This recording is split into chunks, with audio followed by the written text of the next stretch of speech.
네, 오늘 함께해 주실 전문가분 소개해 드립니다. JYP홀딩스의 김광섭 이사님과 함께 할게요. 이사님 안녕하세요. 네, 안녕하십니까. 네, 이제 겨울이 이제 다가오는 것 같습니다. 예, 현재 좀 비가 좀 비바람이 좀 불고 있는데요. 일단은 뭐 현재 그 전세 가격이 지금 현재 뭐랄까요, 그 강세를 좀 보이고 있다고 할까요? 그런 추이를 좀 현재 좀 보이고 있습니다. 항상 알트모터 TV 방송을 보시면서 이런 부동산 좋은 흐름 가져가시기 바라겠습니다. 네, 그럼 오늘의 첫 순서 이슈 시그널부터 출발해 보겠습니다. 부동산 시장의 흐름을 읽을 수 있도록 다양한 이슈 전해드리는 시간인데요. 자, 이사님, 그러면 오늘은 어떤 이슈 살펴볼까요? 네, 일단은 그 오늘도 저번 주와 마찬가지로 이 부동산에 대한 전체적인 흐름을 한번 파악해 보고자 하는데요. 일단은 그 이번 주에 나오는 어떤 부동산에 대한 어떤 아파트에 대한 이 매매 가격을 좀 보시면서 또 전세 가격의 어떤 추이를 좀 보시면서 앞으로의 미래를 좀 더 예견해 볼 수 있다, 이렇게 좀 정리를 좀 해드릴 수 있겠는데요. 일단 영상을 보시면서 보시겠습니다.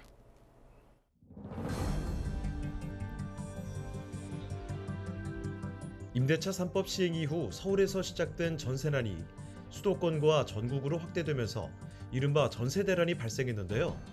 정부가 전세시장 안정대책 발표를 예고하면서 이번 대책이 전세난을 잠재울 수 있을지 부동산 시장에 관심이 집중되고 있습니다. 이러한 시장 분위기 속에서 한국감정원이 발표한 주간 아파트 가격 동향에 따르면 11월 둘째 주 전국 주간 아파트 매매 가격은 0.21% 상승, 전세 가격은 0.27% 상승해 매매가와 전세가 모두 강세를 기록한 것으로 나타났습니다. 세부적으로 살펴보면 전국 주간 아파트 매매 가격은 지난주 대비 상승폭이 확대됐는데요. 수도권 및 서울은 상승폭 유지, 지방과 5대 광역시 모두 상승폭이 확대되었습니다. 전국 주간 아파트 전세 가격도 수도권 및 서울, 지방 모두 지난주 대비 상승폭이 확대된 것으로 나타났는데요. 세종은 지난주와 대비해 상승폭이 축소되었으나 여전히 전세가 상승률이 가장 높은 지역으로 나타났습니다. 한편 신규 아파트 입주 물량 감소가 전세 품귀 현상에 영향을 미쳤다는 분석이 나오고 있는데요. 부동산 정보업체인 부동산 114 자료에 따르면 전국 아파트 입주 물량은 최근 3개월 동안 급감했습니다. 내년 전국 아파트 입주 물량도 총 26만 5,594가구로 올해보다 26.5% 감소할 예정인 것으로 나타났습니다. 특히 서울의 내년 입주 물량은 2만 6,940가구로 올해보다 44.7% 급감한 수치입니다. 경기도 역시 내년 10만 1,711가구가 입주 예정돼 올해와 비교하면 22.1% 줄어들 예정입니다. 오늘 부동산 시그널에서는 전국 아파트 가격 동향을 바탕으로 연도별 아파트 입주 물량 분석을 통해 주택시장의 흐름을 살펴보겠습니다. 네, 이제 8월 달에 부동산 시장의 어떤 대책, 또 7월 10일 날 부동산 시장의 대책 이후로 그 후에 어떤 가격 흐름이 상당히 좀 중요하다고 했었는데요. 일단은 그 뭐랄까요, 이 임대차 3법이 통과되고 나서 이제 뭐 전세 시장도 현재 좀 가격이 좀 오른 상태입니다. 뭐 일단은 꼭 그 부동산 3법이 통과되고 나서 갑자기 이렇게 전세가가 올랐다, 이렇게 좀 표현하는 건 아니고, 그 이전에 이제 그 뭐랄까요, 재건축이라든가 일반 아파트를 좀 공급했었을 때, 또 재개발해서 공급했었을 때 이 실거주 요건이 상당히 조금 중요했었죠. 그래서 실거주 요건이 어느 정도 충족이 돼야지만 매도를 할 수 있었고, 또 거기에 추가적으로 세금에 대한 혜택이 좀 붙었습니다. 그런 부분이 있다 보니까 이 재건축 이전 단계에서도 집주인이 직접 실거주를 해야지만 어떤 그 부동산에서 어떤 세금에 대한 혜택 부분이 연장선에 좀 놓이다 보니까 그런 부분이 이제 차곡차곡 쌓였던 부분이 있었죠. 그 다음에 그 후에 임대차 3법이 통과되고 나서 이 계약갱신 청구권이라고 해서 그런 부분이 남아 있다 보니까 전세가가 좀 상승 요인을 좀 작용하지 않나 싶어요. 그래서 현재 그 부동산에 대한 대책을 내놓겠다라고 한 지가 벌써 이제 2주 정도가 지났는데요. 정부에서도 상당히 좀 꼼꼼하고 또 세밀하게 좀 내다보는 것 같습니다. 근데 앞으로 이런 부분이 어떻게 좀 추이를 형성하느냐, 이런 부분이 좀 남아 있는데, 이 전세가가 안정되는 것은 일단은 서울시라든가 LH라든가 이런 부분에서 공공임대를 어느 정도까지 확보하느냐, 또 추가적인 예산을 확보해서 어느 정도 추가적으로 이런 부분을 좀 확보할 수 있느냐, 이런 부분이 좀 남아 있는 것 같습니다. 현재 그 보이는 어떤 추세를 보게 되면 좀 안정세를 보이는 듯 하다가 현재 좀 최근에 들어서 좀 강세를 좀 보이는 그런 추세를 좀 보이고 있거든요.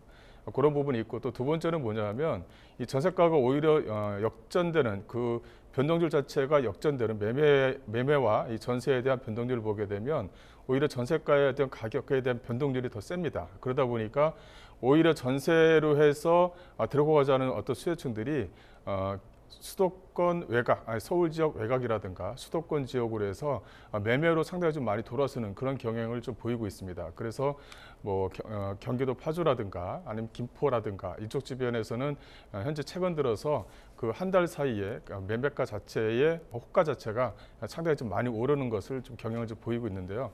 이런 추세가 어느 정도까지는 좀 지속되지 않을까. 그렇다고 해서 서울 지역 안쪽에서 공급되는 물량 자체가 내년부터도 추가적으로 입주 물량 자체가 추가적으로 올해보다는 좀 많이 좀 줄어드는 그런 경향을 좀 보이고 있기 때문에 이런 어떤 전세가에 대한 전세가에서 전세 수요자가 매매 수요자로 좀 전환되는 그런 어떤 것들이 좀 추세적으로 좀 이어가지 않을까 싶습니다. 일단 11월 둘째 주에 한국감정원에서 평가가 나왔는데요. 그 내용을 좀 보시면서 한 번 더 검토를 한번 해보도록 하겠습니다. 이 전체적으로 매매가격 지수 변동률인데요. 이 전국적으로는 0.17에서 0.21로 크게 또 상승을 했습니다. 요거는 이제 11월 2일과 11월 9일의 그 차이입니다. 이 차이인데 이렇게 좀 올랐다는 것은 급격하게 가격이 상승했다. 이렇게 좀 보시면 될 것 같아요. 이 수도권 같은 경우는 거의 뭐 보합세를 유지를 하고 있지만 서울 지역 같은 경우도 거의 뭐 보합세를 유지하고 있지만 이게 상승세를 유지하고 있다는 것이 가장 좀 중요한 포인트입니다.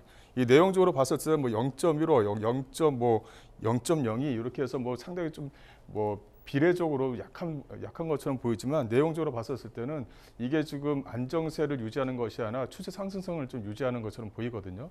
그런 부분이 있다 이렇게 좀 보시면 될 것 같고요. 이 전세 가격에 대한 지수 변동률입니다. 이 전국적으로 해서 0.23에서 0.27로 크게 올랐는데 이런 부분도 전세 가격 지수 변동률이 어떤 특단의 조치가 뭐 나온다고 해서 갑자기 이 전세에 대한 어떤 그 변동률 자체가 크게 꺾인다든가 그러지는 않을 것 같아요. 앞서 말씀드리는 것처럼 현재 그 갭 투자에 대한 어떤 갭 투자의 의미를 자체를 이 투기 세력으로 보는 것이 현재 그 정부의 입장이거든요. 그래서 투기 세력을 억제를 하겠다라는 것이 기본적인 방침에 대한 틀이기 때문에 거기에 대한 어떤 수준에서는 크게 벗어나지는 않을 것 같습니다. 그렇다면 이 전세에 대한 어떤 그 추세 상승선을 어떻게 안정적으로 유지할 것이냐 이런 부분이 남아 있는데 앞서 말씀드린 것처럼 어느 정도까지 그 공공임대 물량이라든가 기존의 어떤 그 기존의 물건들을 매입을 해서 이것을 전세로 좀 돌릴 수 있는 그런 어떤 일시적인 어떤 방침 자체가 어떻게 유지될 것이냐 이런 것도 좀 나와 있는 부분이 있는 거고요. 그런 부분 한번 좀 추이를 좀 봐야 된다 이렇게 좀 정리를 해드릴 수가 있을 것 같아요. 근데 여기서 이제 한번 좀 약간 오판하실 수가 있는 부분이 뭐냐면 이게 전세 가격에 대한 상승률이 있다고 해서 이걸 그렇다면 내가 지금 현재 전세를 끼고 갭 투자 형태로 들어가는 것도 나쁘지 않을까라는 생각을 하시는 분들이 계세요. 하지만 이것도 그 부동산을 매도 시점 또 매수할 수 있는 시점 자체를 잡는다는 것은 약간 중장기적으로 좀 잡아야 되는 부분이거든요. 오히려 그 내년하고 내후년에 입주 물량이 좀 작다고 해서 2년 정도의 어떤 그 갭 투자 형태를 본다는 건 큰 오산입니다. 이것을 그 후에 따라오는 어떤 세금이라는 것이 큼지막한 것이 있기 때문에 오히려 이런 것을 따라간다는 의미보다는 자기가 지금 현재 기존에 갖고 있는 물건들 자체를 어떻게 잘 유지하면서 끌고 갈 수 있느냐 이런 게 좀 남아 있는 것 같아요. 또 하나 좀 말씀을 좀 드리자면 현재 내가 매도 시점을 잡아야 되는데 이것을 어떻게 잡아야 될 것인가 또 팔아야 되겠다는 것이 일단은 우선순위가 된다고 한다면 올해 시점에 아직 지나가기 전에는 매도 시점을 잡는 것도 나쁘지는 않습니다. 왜냐하면 내년 이후부터는 뭐 장기부의 특별공제에 대한 거주 요건이 들어간다든가 양도세 부분에 대한 세금 혜택이 올해하고 내년하고 큰 차이가 있습니다. 그런 부분을 참조하셔야 된다. 그래서 매도 시점을 잡으실 때는 좀 더 가급적이면 팔아야 되겠다는 의지가 좀 강하시다 그러면은 매도 시점을 좀 빨리 잡는 것도 나쁘지 않다. 이렇게 좀 정리를 좀 해드릴 수가 있을 것 같아요. 여기 좀 보시게 되면 수도권 자체는 0.23에서 0.25 정도. 지방 같은 경우도 전체적으로 전세가에 대한 가격은 좀 올랐습니다. 서울이라든가 경기도 일대 또 부산이라든가 이런 지역들 같은 경우는 전세가 변동률이 올라가고 있는 상태입니다. 이 점차적으로 좀 올라갔던 거예요. 그런데 최근에 들어서 임대차 3법 때문에 좀 더 추세적으로 강세를 좀 보이는 것 뿐이죠. 앞서 말씀드린 대로 뭐랄까요, 아파트에 대한 재건축에 대한 실거주에 대한 요건 이런 것들이 좀 기존에 이제 계속적으로 이제 쌓이고 있었던 부분이 요소에 좀 더 추가적으로 됐다 이렇게 좀 보시면 될 것 같습니다. 그런 부분이 현재 지금 도표로 좀 나와 있다. 그래서 서울 같은 경우도 0.12에서 0.14포인트로 크게 상승하는 것을 좀 보일 수가 있으실 겁니다. 그래서 아파트 가격 매매 가격 변동률을 보게 되면 전국적으로는 한 0.21 정도 지난주에 대비해 상승폭이 좀 확대가 됐고요. 이 서울 같은 경우도 0.02 정도로 지난주와 동일한 상승폭을 유지를 하고 있다는 것입니다. 이런 부분이 좀 남아 있다 이렇게 좀 보시면 될 것 같고, 그 5대 광역시 같은 경우도 0.29에서 0.39로 해서 상승폭이 이제 확대되는 그런 경향을 좀 보이고 있습니다. 이런 부분을 참조하시면 될 것 같고요.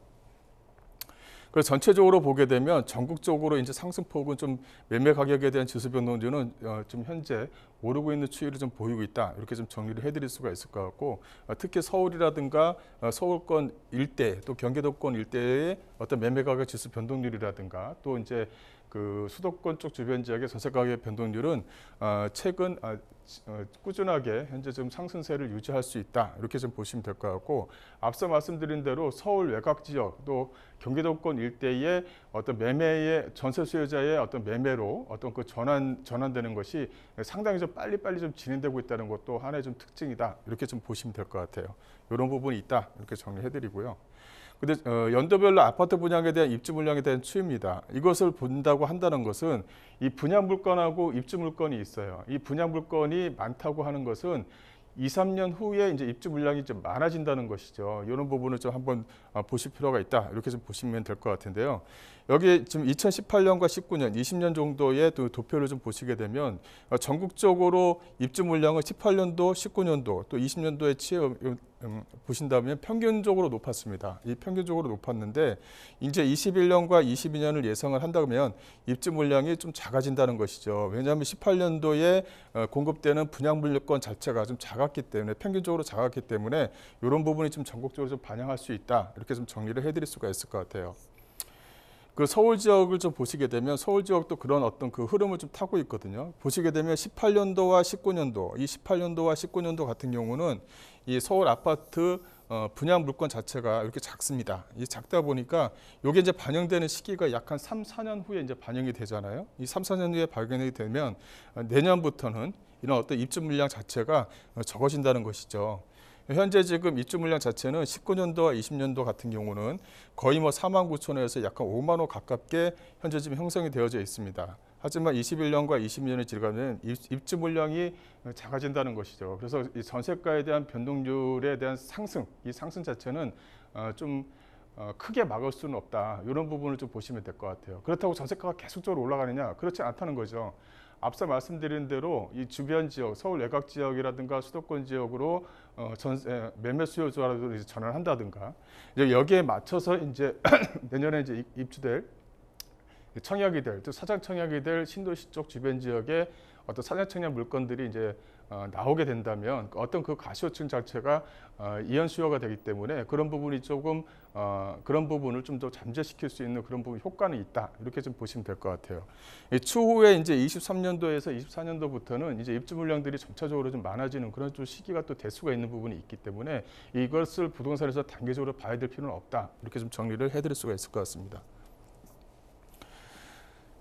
그 경기도 쪽 같은 경우도 평균적으로는 그 분양 물건들이 지속적으로 좀 평균적으로 좀 많은 그런 추세를 좀 보이고 있습니다. 그런 부분이 있고요. 또 이제 입주 물량 자체도 이건 전국적인 흐름 자체입니다. 입주 물량 자체가 점차적으로 작아지고 있지만 24년도와 25년도가 되게 되면 또 이제 거기서 이제 공급되는 분양 물건들에 따라서 이제 그 어느 정도 안정세를 좀 취하고 있다. 이렇게 좀 정리를 해드릴 수가 있을 것 같습니다. 정기적으로 이제 3기 신도시에 대한 어떤 이런 부분을 좀 가지고 나왔는데요. 이 사장 청약에 대한 부분을 한번 좀 정리를 해드리려고 하고 있습니다. 이 전체적으로 보게 되면 이 고양 창릉이라든가 남양주 왕숙, 하남 교산, 뭐 인천 계양이라든가 부천 대장, 또 이제 안 보이지만은 뭐 신도시라고는 좀 약간 얘기하기는 좀 뭐하지만 이제 과천 쪽에서도 이제 신도시가 하나 만들어지고는 있죠. 이런 부분이 있는데.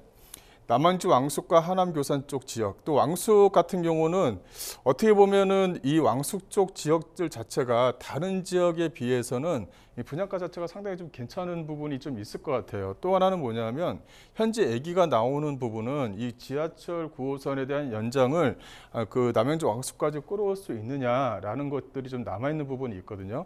이런 부분이 이제 앞으로 이 왕숙 쪽 주변 지역을 어떤 호재거리로 충분히 좀 작용할 수 있다, 이렇게 좀 보시면 될 것 같아요. 지금 이 빨간 노선이라든가 이 노선 자체를 보게 되면 다 이제 광역교통 철도망과 연결되어져 있는 부분이 있습니다. 이런 부분이 있다는 것을 항상 좀 염두에 두시면 될 것 같고요. 일단 앞서 말씀드린 대로 이런 어떤 그 3기 신도시 쪽에서 청약되는 물건들 자체, 즉 상하청약에서 나오는 물건들 자체가 내년부터는 이제 차곡차곡 이제 쌓이는 부분이 있다 보니까 이 무주택에 대한 어떤 조건을 갖추신 분, 아니면 또 특별공급에 대한 대상에 대한 요건을 갖추신 분들은 항상 이 부분에 대해서 염두에 줄 필요가 있다라고 이제 말씀을 좀 한 번 더 드리는 거고요. 또 하나는 이 분양가 상한제에 대한 부분입니다. 이 분양가 상한제에 대한 부분이 이쪽 주변 지역들 자체에는 거의가 상한제에 좀 적용을 받기 때문에 어떤 부의 창출 효과에 기대감이 상당히 좀 높다. 어떻게 보면 무주택자 분들한테는 한 번의 기회가 찾아온다. 그래서 항상 그 준비하시고 이런 부분을 좀 참조하시면 될 것 같습니다. 현재 지금 전세가에 대한 상승률에 대한 기대감을 가지고 어떤 갭투자 형태로 들어간다. 투자 형태로 좀 들어간다. 이런 것은 조금은 좀 생각해야 될 부분이 있고, 마지막으로 좀 말씀드려야 될 부분은 기존에 갖고 있는 부동산을 어떻게 내가 잘 관리해서 잘 유지하면서 끌고 갈 것이냐, 이런 부분을 먼저 좀 생각하시는 게 좀 더 유리하지 않을까 싶습니다. 이런 부분을 좀 참조하시고 여기까지 좀 정리를 해드리겠습니다.